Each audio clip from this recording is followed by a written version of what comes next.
Hello, welcome back to my haunted library. It's Regina. How are you? Hope you had a lovely week. I have to tell you, I'm not feeling 100% today. And I wasn't even going to do a video, but I thought I would try to rally. I have just been getting really bad headaches. Every time the temperature goes to one extreme to the other, I really get bad migraines. So I get hit with one today. But I went to the hairdresser this morning, had my hair done, and I thought, well, at least my hair looks good, so maybe I can do a video. So I'm here, like I said, not 100%, but it's lovely to see you. I've had, except for this, I've had a really great week. It's been extremely warm here, and then today it got cold, so that's the problem. I don't know if anyone else gets that. It has to do with the atmospheric pressure, but I'm here for part 2 of my Gothic romance bookshelf tour, which is actually going to be part 2 of 3 because I have so many paperbacks that I don't know if I have it in me to actually shoot all of them today. So I'm doing what I can, but it's lovely to see you. A few days ago, I think it was Valentine's Day, Lucky and I took a lovely walk through Tyler Park. I went live with that on Instagram. I don't know if any of you caught that, but I'm going to do a video and I'll post it for free on my Patreon page. And I'll link that below. That's the goal anyway. We'll see how I do this weekend. But yeah, we had such an incredible walk. We really explored. We went places we normally don't go. I have a general route that I follow. It's about a 4-mile hike, and it gets pretty intense because it's some pretty large hills. But this time we walked up to the stables, and there are 2 stables in the park. So we walked up to a different stables and met some little ponies, and Lucky was just really having a great time, and so was I. So I'm excited for spring. I mean, it's been such a mild winter. I can't complain, but just getting outdoors made me feel great, and now I feel like crap again. So let's get on with it. Don't you love it how I just dumped on you? I have some mail, and some of you may have sent some mail, but I wasn't able to get into my mailbox today because I got locked out. It's a long story, but I'll open what I have. And talk about a couple books that I've read for my Gothic Hearts Reading Challenge. I had to think for a second. Sorry, I took some medicine that might make me a little groggy. It's not narcotics or anything. Just some simple Benadryl, which you know what that does. So yeah. Oh, I wanted to mention I have some news, and I'm very excited about, and that is I am going to StokerCon. Yay! In June. It's in Pittsburgh. I think it's June, 15th through the 18th, something like that. I got my tickets. My hubby's coming with me. I'm going to have a table there with some books and some other things. And so if you're going, please stop by. I'll tell you more about that as we get closer, but I hope to see some of you at StokerCon. I'm very excited. I've never been to StokerCon before. I'm not a big con person, to be honest. I've been to a couple. I think the last one I went to was a BookCon a few years ago when I first started here. And that was a lot of fun. I did that by myself. But this time, I'm going to be meeting up with some of my booktube friends. I'm going to keep that as a surprise for now, but I'm very excited. So, okay, so lots to look forward to. So let's see, we got some mail. I already opened this one. This is someone sent me a book. Evan Miller sent me his novel that's called Within. And that's all I know about it. So thanks, Evan. Thanks for sending this to me. I don't know when I will get to this, but let's take a look. Terrified of his dormant psychic abilities, Miles Dunn must reawaken them to save a small town from the carnage of a bloodthirsty curse. Okay, this sounds like something up my alley here already. Okay, I like a good possession story. Very much so. Thanks, Evan. And I'm going to add it to the stack. I don't know when I'm going to get to it. I feel like sometimes a slow reader. That's not really true. I have been reading a lot, but sometimes I feel like, I've got a pile of books that I want to get to, and I just never do. But I will eventually. I'm a mood reader. Okay, so this feels like another book. My friend Patrick sent this, and he's always so sweet sending some books. Whoa, or maybe some comics? What's this? Oh my gosh. So I have my handy dandy Excalibur letter opener. There we go. Ah, that's so much easier. I love this thing. It's so cool. All right. Dear Regina, I thought I'd send you a little something for Valentine's Day with some heart. That is so sweet. I love he's got all these heart stickers all over it. It's so funny. He sends the best stuff. If that was bad pun usage, wait until you get a load of the Crypt Keeper and Friends in these classic comics. Hope you got some sweet treats for the holiday, perhaps some books with your chocolate. I did get some chocolate and roses, which were very sweet, from my hubby. Happy Valentine's Day. Your fan and friend, Patrick. Patrick, thank you so much. That's so sweet. I love everything you send me. It's really lovely. Thank you. So this, oh my gosh, I love this. Tales from the Crypt comics, I guess you would say. Graphic novels. Oh my God, it's color. Wow. I can't wait to dig into these. These are just beautiful. So this is just an incredible, incredible gift. And I don't know, I'm a little speechless, honestly. These are EC Comic Archives, Tales from the Crypt. This is amazing, Patrick. I don't know what to say. I'm just blown away that you sent this to me, really. I can't wait to dig into this. Just all color comics. Beautiful. I don't know what to say. These are amazing. You have made my day so much. I'm so touched and thrilled, and I will be sending you a little something in return very soon. So thank you from my heart to your heart. I really appreciate this gift. It's lovely. Thank you so much. You know, my headache feels better already, and actually something that really helps is just drinking a lot of water. And it's a pretty simple thing, but yeah. All right, well, speaking of comics, I do have just a small haul before we get to some book discussion and the bookshelf tour. My little sister, not Matilda, another sister, was in town just briefly this week, so it was lovely to see her. And I traveled up county to visit her and my other family members. And whenever I'm up there, I always stop by the Christian thrift store because they have great books. And I found... And super cheap. I picked up, this is not in the best shape, but I don't know, I couldn't resist Cosmos by Carl Sagan, a nice, this looks like it's probably from the 70s or 80s. This cost $2.49. I love space travel and space journeys, so I thought I could have fun with this book. I also found, just recently in one of those little libraries, Carl Sagan's novel, Contact, which I remember watching Carl Sagan on TV when I was a kid, but I don't think I've ever read anything that he's written. So that's like a fun book to, I like a big coffee table book just to read on weekends sometimes. And then I found 3 copies of an Anne Rice comic called The Mummy, or Ramses of the Damned. I got 3 copies. And they're in the plastic, so they've been well preserved. I think these were from the 90s. So some great comics to dig into. I'm feeling better already. Okay, so before we get to the Gothic romance shelf tour, I just wanted to kind of check in to let you know how I've been doing with my reading challenge. I've been having fun communicating with my 3 co-hosts, Aphrodite, Lee, D.L. Tillery, and Edie Lewis. We've been sharing what we've been reading and having a good time. I finished 2 books and I'm now reading another one. So I finished Gaywyck by Vincent Virga, and I absolutely loved this book.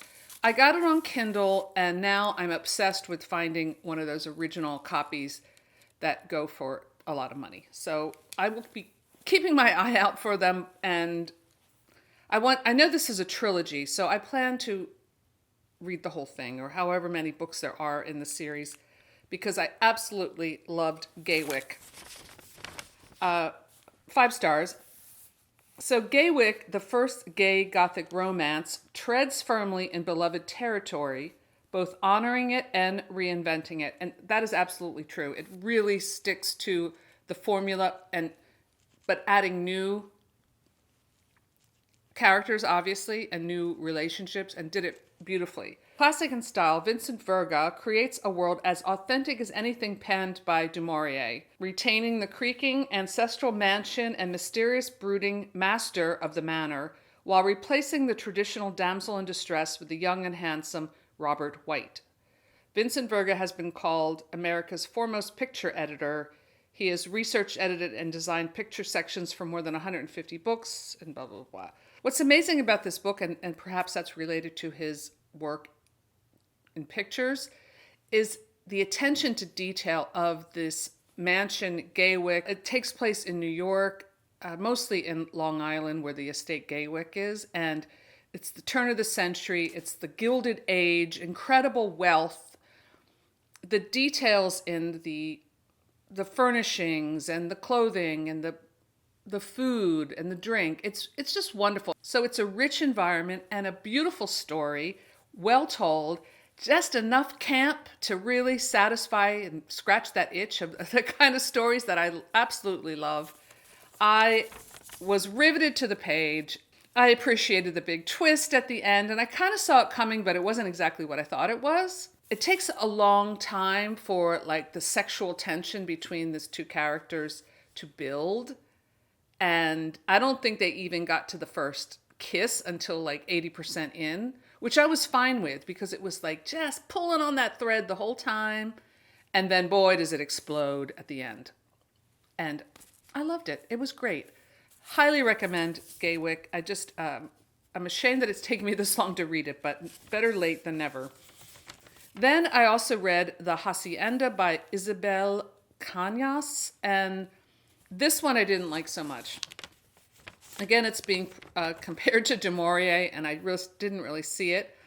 The description is Mexican Gothic meets Rebecca in this debut supernatural suspense novel set in the aftermath of the Mexican War of Independence, about a remote house, a sinister haunting, and the woman pulled into their clutches. Okay, so the description sounds great.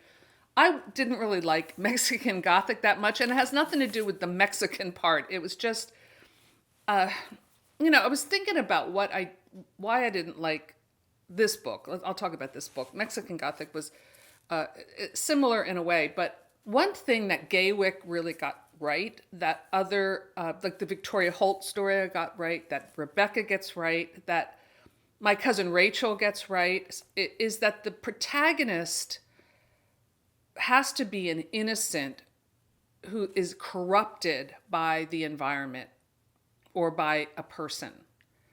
And that can take many different forms. It doesn't, you could have an 18-year-old virgin governess who is being corrupted by this the lord of the manor, who's a bad guy, Or you could have, like in My Cousin Rachel, the protagonist in that book is a male character, but he's also innocent. He doesn't know he's innocent compared to Rachel, but he is. And then in Gaywyck, you have a very innocent young man. And when I say corrupted, I mean like literally they become corrupted. It's either like sexually, or they lose their innocence in love, or they are actually in physical danger, or something like that. In Mexican Gothic, the heroine was, she was too much in control. She was the strong woman kind of character, which I think people make a mistake, writers make a mistake with that sometimes, in thinking that that's empowering, when a reader wants to feel the vulnerability of, at least this reader, I'll speak for myself, wants to feel the vulnerability of the character. Like in Gaywyck, I was so with Robert throughout the whole thing that I felt like I was him. That's a good writer. Like that's good writing. Same with like Rebecca. You don't even know the protagonist's name in that book. And Rebecca becomes this bigger than life character. In the Hacienda, which I gave that, 2.5, 3 stars. It had some interesting moments. Like the setup was great. It takes place in this large hacienda. It's like a big estate, and it's a young woman who's married this man that she doesn't really love. She marries him for the money because she's trying to save herself and her family, and they've been reduced to poverty because of her father's involvement in the politics of the time and the war that's going on.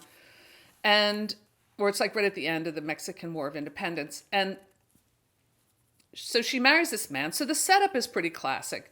But as soon as she gets to the hacienda, like I think maybe within the first couple pages, we know that it's haunted. And I remember as soon as I read that, I was like, like I sighed with disappointment because I felt like it's given away its secrets way too soon. It should have stretched that out all the way to maybe the 80% mark. And there's another character, a young priest who's also has an occult affinity. So I should have loved that too. And I love like a sexy priest. Like The Thornbirds when I was a kid was one of my favorite books.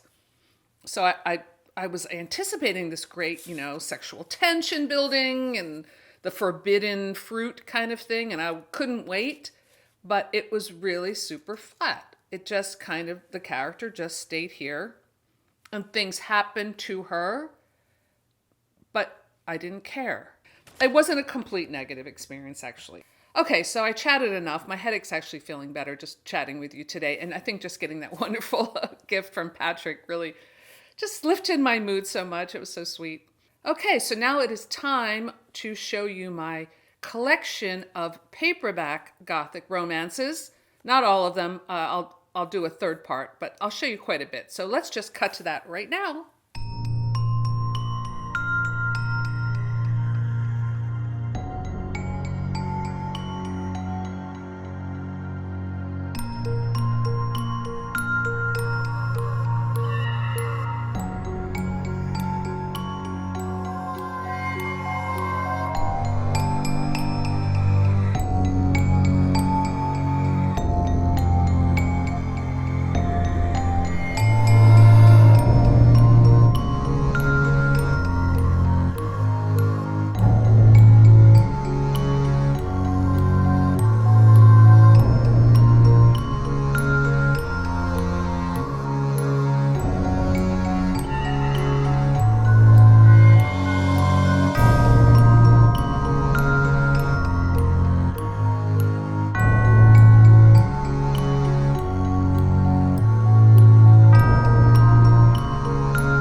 Well, I hope you enjoyed seeing my collection of Gothic romances. I also forgot to mention that I'm still watching the series Mayfair Witches, Anne Rice's Mayfair Witches, and this is going to be my choice for this Gothic Hearts Reading Challenge for the part about watching a movie or TV show. I'm really enjoying it. So I I've got 2 more episodes to go, and I think I'm going to start right from the beginning and watch all of it through because I'm absolutely loving it, and I didn't expect to.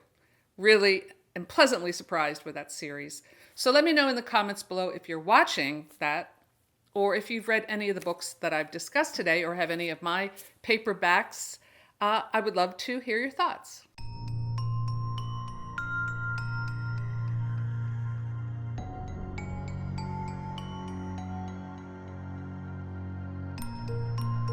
So that's all I have for today. Thanks for stopping by my haunted library, and I'll see you soon. Bye.